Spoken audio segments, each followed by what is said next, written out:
Hey friends, if you are starting your investing journey, then you should be read these two books first.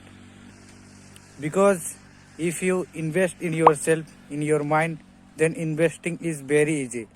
Without knowledge, you invest. This is very risky.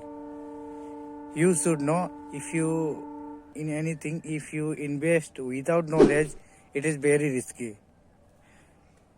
If you learn this, I should recommend you two books. First is The Little Book on Common Sense Investing, and second one is Wall on the Street, which is written by Peter Lynch, and the link is the below the description, and you should check out and think rich.